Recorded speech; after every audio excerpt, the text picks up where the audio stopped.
ஐபிஎல்ல இந்த play off race நடந்துக்கிட்டு இருக்கும்போது 10ல் 3 டீம் வெளியே, சிஎஸ்கே, எஸ்ஆர்ஹெச், ஆர்ஆர். இப்போ கேகேஆரும் திரும்ப வின் பண்ணிட்டாங்கன்னு வைங்களேன், திரும்ப மேபி வந்து ஒரு 4 பொசிஷனுக்காக ஒரு 7 டீம் ஃபைட் பண்ணுற மாதிரி, இல்லை ஒரு 6 டீம் ஃபைட் பண்ணுற மாதிரியே இருக்கும். ஆனாலும் வந்து பாருங்கள், ஆர்சிபி ஒரு 16 பாயிண்டோட அவங்க டாப்பில் இருந்துக்கிட்டு இருக்கிறாங்க. அவ்வளோதான், அவங்க கன்ஃபார்ம் ஆயாச்சு. இன்னொரு மும்பை இந்தியன்ஸுக்கு கன்ஃபார்ம் ஆகணும். இன்னும் வந்து பார்த்திங்கன்னா பஞ்சாப் கிங்ஸும் ரெடியாக இருக்கிறாங்க. பட் ஆனால் இன்றைக்கி வந்து பஞ்சாப் கிங்ஸுக்கும் மேட்ச் இருக்குது அப்படிங்கிறதுனால ஒரு விஷயத்த சொல்லிக்கிறேன். இன்றைக்கி டபுள் ஹெட்டர்ஸில் இருக்கக்கூடிய இந்த 2 மேட்சும் ஒரு வகையில் ஒரு மேட்ச் என்டர்டைன்மெண்ட்டான மேட்ச். இன்னொரு மேட்ச் வந்து பார்த்திங்க அப்படின்னா கொஞ்சம் அந்த பிளே ஆஃப் ரேஸுக்கான ஒரு முக்கியமான ஒரு மேட்ச். பார்ப்போம் என்ன நடக்குதுன்னு சொல்லிட்டு. பட் இந்த 2 மேட்ச், அதாவது இன்றைக்கி டபுள் ஹெட்டர்ஸில் 2 மேட்ச்சு. ஒன்று தரம்சாலாவில் பஞ்சாப் கிங்ஸுக்கும் லக்னோ சூப்பர் ஜெயிண்ட்டுக்கும் நடக்க போகிற மேட்ச்சு. இன்னொரு பக்கம் கேகேஆருக்கும் ஆர்ஆருக்கும் கல்கட்டாவில் நடக்க போகிற மேட்சோட ப்ரிவ்யூ ஒரே வீடியோவில் நீங்கள் பார்க்க போகிறீங்க. அதுக்கு முன்னாடி நம்ம வந்து ஐபிஎல் 2025 நம்மளோட கிரிக்கானந்தாஸ் கிரிக்கெட் ஷோவில் ப்ரிவ்யூவில் எப்பயுமே நம்ம கேள்விகளை கேட்டு பரிசுகளை வழங்கிக்கிட்டு இருக்கோம். அந்த வகையில் இந்த கல்கட்டாவில் நடக்கக்கூடிய கேகேஆர் வர்சஸ் ஆர்ஆர் மேட்ச்சில் யார் ஜெயிப்பா அண்ட் யார் player of the match award வாங்குவா அப்படிங்கிற கேள்விக்கு சரியாக பதில் சொல்கிறவங்களுக்கும், அப்புறம் தரம்சாலாவில் நடக்கக்கூடிய Punjab Kings versus Lucknow Super Giant மேட்ச்சில் யார் ஜெயிப்பா, அதுக்கப்புறம் இந்த மேட்ச்சில் யார் அதிக ரன் அடிப்பா, இந்த 2 கேள்விக்கு சரியாக பதில் சொல்கிறவங்களுக்கு, அதாவது 2 மேட்ச்லேயும் இருக்கக்கூடிய கேள்விகளுக்கு தனித்தனியாக பதில் சொல்லுங்கள். ஒரே கமெண்ட்டில் 2 மேட்சுக்குமான கேள்விகளுக்கான பதில் கொடுத்துறாதீங்க, தனித்தனியாக கமெண்ட் பண்ணுங்கள். அப்போ தான் வந்து என்னால் பிரித்து கொடுக்க முடியும். இல்லைன்னு வச்சுக்கோங்களேன், கஷ்டமாயிரும் உங்களுக்கு. எனக்கு இல்லை, எனக்கு அது ஈஸி தான். ஆனாலும் சொல்கிற தனித்தனியாக கமெண்ட் பண்ணுங்கள், அதுவே முறையாக இருக்கும். இப்போ நம்ம ப்ரிவியூக்குள்ளே போகலாம். ஓவருக்கு 6 பால் தான், ஆனால் நோ பால் போட்டால் 7 பால். ஐபிஎல் பப்பியா? ஜெயலலிதா லேடிஸ் அண்ட் ஜென்டில்மேன், இந்த ஐபிஎல் 2025 டிராகனில் கல்கத்தா ஈடன் கார்டன்ஸில் நடக்க இருக்கக்கூடிய Kolkata Knight Riders versus Rajasthan Royals மேட்சோட pre analysis and fantasy prediction, and Dharamsala நடக்க இருக்கக்கூடிய Punjab Kings versus Lucknow Super Giant மேட்சோட pre analysis and fantasy prediction பார்க்க வந்துருக்கிறீங்க. சரி, ஓகே. இன்றைக்கி சாயங்காலம் டபுள் ஹெட்டர்ஸு. அதில் ஃபஸ்ட்டு மேட்ச்சு கல்கத்தாவில் நடக்க போது. Pitch report, weather report, toss report பொறுத்த வரைக்கும் இதில் வந்து ரொம்ப டெப்த்தாக பார்க்க போகிறல 2 மேட்சோட ப்ரிவ்யூ இருக்குங்கிறதுனால வீடியோ வந்து 30 நிமிஷத்துக்கு போச்சுன்னா நீங்கள் கொஞ்சம் கஷ்டப்படுவீங்க. அதனால் உங்களுக்கு நான் ஷார்ட் அண்ட் ஸ்வீட்டாக முடிஞ்ச அளவுக்கு சொல்கிறேன். முதல்ல வெதர் ரிப்போர்ட் பொறுத்த வரைக்கும் கல்கட்டாவில் மழை இருக்கும் அப்படிங்கிற மாதிரி பார்த்தேன். ஏங்களா, மழை வருங்கிறதுனால கொஞ்சம் குயிக்காகவும் இருக்கும் அப்படின்னு எக்ஸ்பெக்ட் பண்ணுறேன். பட் மழை வரலன்னா ரோடு தான், ஹை ஸ்கோர்னு எதிர்பார்க்கலாம். 2 டீமுக்கும் ப்ரெஷரே இல்லாத ஒரு மேட்ச்சு. கேகேஆருக்குமே தெரியும், ஓகே நம்மளுக்கு அடித்தாலும் நம்மளுக்கு பெருசாக வாய்ப்பு இல்லை. பட் மேலே யாராவது ரொம்ப படுதோல்விகள் சந்தித்தா மட்டும்தான் நம்ம உள்ளே போக முடியும் அப்படிங்கிறது அவங்களுக்கும் தெரியும். டாஸ் ரிப்போர்ட் பொறுத்த வரைக்கும் ஆர்ஆர் விட கேகேஆர் ஃபஸ்ட்டு பேட்டிங் பண்ணால் அது கொஞ்சம் டேஞ்சர். ஆனால் இப்போது ஐபிஎல் பிச்சஸில் சேசிங் தான் ஒர்க் அவுட் ஆகுது. இது பொதுவாகவே இருக்கிற கிராமட்டிக்கலான ஒரு விஷயம். பட் பனி இந்த விஷயம்லாங்கிறத தாண்டி ஒரு டீமோட ஸ்ட்ரென்த்து பார்க்கும்போது அவங்க ஃபஸ்ட்டு பேட்டிங் பண்ணால் பெட்டராக இருக்கும். பட் கேகேஆர் ஃபஸ்ட்டு பேட்டிங் பண்ணாங்கன்னா தொலைச்சி எடுத்துருவாங்கன்னு நினைக்கிறேன். ஆர்ஆரை என்ன பண்ணுறாங்கன்னு பொறுத்து வந்து பார்க்கலாம். சரி, இதுதான் pitch report, weather report, toss report பொறுத்த வரைக்கும். பிளேயிங் 11 பொறுத்த வரைக்கும் வந்து பார்த்திங்க அப்படின்னா இன்னும் ஆர்ஆருக்கு அந்த பிளேயிங் 11 அமையலை தான். கீழே பவுலிங்கில் வந்து ஆர்ச்சர் அடி வாங்கினாலும் அஸ்ரங்க காப்பாற்ற மாட்டாரு, அஸ்ரங்க அடி வாங்கினாலும் தீக்ஷனை காப்பாற்ற மாட்டாரு. ஸோ இப்போ மத்வாலை கூப்பிட்டு வந்திருக்காங்க. மத்வால் பெர்மனெண்ட்டாக இருப்பார்னு நினைக்கிறேன் அடுத்த ஒரு மேட்சஸ்லாம். ஃபசல் ஃபரூக்கி, குமார் கார்த்திகேயா, எனக்கு அதுலேயும் பெருசாக உடன்பாடு கிடையாது. பட் கல்கட்டா ரோடுங்கிறதுனால கொஞ்சம் குயிக்காக இருக்கிற பவுலர்ஸ்களுக்கு மேபி கை கொடுக்குங்கிறதுனால ஃபசல் ஃபரூக்கி மேபி எடுத்துகிட்டு போவாங்கன்னு 11 நான் யோசிக்கிறேன். ஓகேங்களா, 12 மெம்பர்ஸ் ஸ்குவாடில் இருப்பார் கண்டிப்பாக. ஃபசல் ஃபரூக்கி இருப்பார், மத்வாலும் இருப்பார்னு நான் நம்புகிறேன். இப்போது கேகேஆரோட பிளேயிங் 11 போன மேட்ச்சில் ஜெயிச்சிருக்காங்க, டிசியோட ஜெயிச்சிருக்காங்க. அதே பிளேயிங் 11 போவாங்க. எஸ், அஃப்கோர்ஸ் அதே பிளேயிங் 11 தான் போவாங்க நான் எதிர்பார்க்குறேன். இதை 2 பிளேயிங் 11 பொறுத்த வரைக்கும்.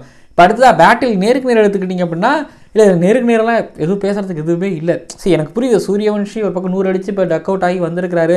இங்கே வந்து எப்படி ஒரு ஹர்ஷித் ராணா, ஒரு வருண் சக்கரவர்த்தி, நிறைய வேர்ல்டு கிளாஸ் ஸ்பின்னருக்கு அகேன்ஸ்டாக அண்ட் வேர்ல்டு கிளாஸ் பவுலர்களுக்கு அகேன்ஸ்டாக இவர் எப்படி ஆட போகிறாரு சூரியவன்ஷி அப்படிங்கிறது நான் பார்க்கறதுக்கு அவ்வளோ இருக்கேன். நிதிஷ் ராணாவோட IPL team Kolkata Knight Riders. So I know அங்கே கேப்டன்சி பண்ணார் ஒரு சீசன், நல்லாவும் பண்ணார். உங்களுக்கு பார்த்தீங்கன்னா ஜெய்ஸ்வால் வெடிக்க ஆரம்பிச்சிருக்காரு. சூரியவன்ஷி எப்போ வெடிப்பார்னு தெரியாது. நிதிஷ் ராணா கிட்டையும் இன்னும் கொஞ்சம் ரன்கள் அப்படிங்கிறது தேவையும் படுது. ரியன் பராக்னு அன்வார்டட் ஷாட்ஸ் இருக்குது. இப்போ ஹெட்மேருக்கு பதில் யாரை ரீப்ளேஸ் பண்ணுவாங்கங்கிறது தான் எனக்கு இருக்கக்கூடிய மிகப்பெரிய ஒரு கேள்வி. பார்ப்போம். பட் ஆனால் என்னோட வின்னிங் பர்சன்டேஜ் பொறுத்த வரைக்கும் கேகேஆர் 51% சான்ஸ் இருக்குது. இந்த ஹோம் அட்வான்டேஜ் அவங்கள மூழ்கடிக்குது. அடுத்ததாக கேகேஆர் வர்சஸ் ஆர்ஆர் மேட்சில் fantasy prediction Archer, Wanindu Hasaranga, Harshit Rana, அதுக்கப்புறம் பேட்டிங்கில் ஜெய்ஸ்வால், ரஹானே, அதுக்கப்புறம் ரிங்கு சிங்கு, அப்புறம் மேலே விக்கெட் கீப்பிங்கில் துருவ் ஜுரேல் பிக் பண்ணியிருக்கின்றேன். அண்ட் ஆல்ரவுண்டர் பொறுத்த வரைக்கும் ரியன் பராகும் நான் வந்து பிக் பண்ணியிருக்கேன். ஒரு மாதிரி மிக்ஸ்டான டீமாக தான் இருக்குது. ஸோ அப்படிப்பட்ட ஒரு டீம் தான் எடுத்துருக்கேன். ஓகேங்களா. இப்போ அடுத்ததாக Punjab Kings vs LSG match தரம்சாலாவில். ஆக்சுவலி இது வந்து ரெண்டு டீமுக்கு ரொம்ப மஸ்ட் வின் மேட்ச். ரொம்ப இல்லை, மஸ்ட் வின் மேட்ச். அது ஒரு டீமுக்கு மஸ்ட் வின் மேட்ச், ஒரு டீமுக்கு ரொம்ப மஸ்ட் வின் மேட்ச். இப்போ LSGக்குலாம் வந்து இந்த மேட்ச்சை ஜெயிச்சே ஆகணும். இந்த மேட்ச் இல்லாமல் இதுக்கப்புறம் வர 4 மேட்சும் ஜெயிச்சே ஆகணும். பாயிண்ட்ஸ் டேபிள் அவங்க 6வது பொசிஷனில் இருக்கிறாங்க. பஞ்சாப் கிங்ஸ் எடுத்துக்கிட்டிங்க அப்படின்னா அவங்க பாயிண்ட்ஸ் டேபிள் 4வது பொசிஷன் இருக்காங்கன்னு நினைக்கிறேன். இப்போ அவங்களுக்கு ஒரு 4 மேட்ச் இருக்குது. அந்த 4 மேட்சும் ஜெயிச்சு ஆகணும். 4 மேட்சும் ஜெயிக்கிறாங்க அப்படின்னா அது கண்டிப்பாக வெளியில் உள்ளே போயிடுவாங்க. பட் ஆனால் மேக்ஸிமம் வந்து எவ்வளோ வேணாலும் ஜெயிக்கலாம். பட் மினிமம் ஒரு 3 இல்லை மினிமம் வந்து ஒரு 2 மேட்சாக ஜெயிக்கணும். இப்போ 13 பாயிண்ட்டில் இருக்காங்க. ஒரு 17 பாயிண்ட் போனால் தான் மேபி பிளே ஆஃபுக்கு போக முடியும். ஏன்னா 16 பாயிண்ட்டில் இப்போ RCB இருக்கிறாங்க. முதல் டீமாக உள்ளே போயிடுவாங்கன்னு நினைக்கிறேன். ஒரே ஒரு விஷயம் தாங்க, இப்போது Punjab Kings LSG DC MI RR கூட மோதுறாங்க. இதில் DC MI இவங்க வந்து பார்த்திங்கன்னா பிளே ஆஃபுக்கு ஆல்மோஸ்ட் அவங்களும் ஒரு மாதிரி ஃபைட்டு தான். அதுக்கப்புறம் LSG இருக்காங்க. இப்போ இந்த 3 டீமில் ஒரு 2 டீமை பீட் பண்ணிட்டாங்கன்னா உள்ள, அதுலேயும் DC MIயை பீட் பண்ணாங்கன்னா கண்டிப்பாக ஷோர் ஷாட் உள்ள. இவங்களால பீட் பண்ண முடியுதுன்னா RR பீட் பண்ண முடியும். அப்போ 3 மேட்ச் கண்டிப்பாக வின் பண்ண முடியும் பஞ்சாப் கிங்ஸ் பொறுத்தவரைக்கும். பட் கண்டிப்பானா இவங்க DC MIயை வின் பண்ணால், அங்கே வின் பண்ணாங்கன்னா பின்னாடி கொஞ்சம் கஷ்டமாயிடும். அதுக்கப்புறம் LSG எடுத்துக்கிட்டிங்கன்னா இப்போ இந்த மேட்ச் பஞ்சாப் கிங்ஸ் கூட சேர்ந்து அப்புறம் RCB கூட GT கூட SRH கூட. இப்போ RCB GT பிளே ஆஃப் கண்டிப்பாக. இதில் RCB வந்து எங்கேயாவது ஒரு மேட்ச் தோக்குறாங்கன்னு வைங்களேன்.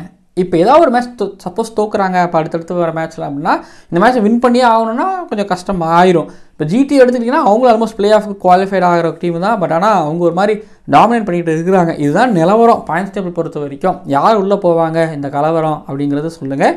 இப்போது தரம்சாலாவோட pitch report, weather report, toss ரிப்போர்ட்டுக்குள்ளே போகும்போது வெதர் ரிப்போர்ட்டு ஃபஸ்ட்டு சொல்கிறேன். தரம்சாலாவில் அது மழை வரும் அப்படிங்கிற மாதிரி கேள்விப்பட்டேன். இது நைட்டில் வருங்கிற மாதிரி கேள்விப்பட முடியுது.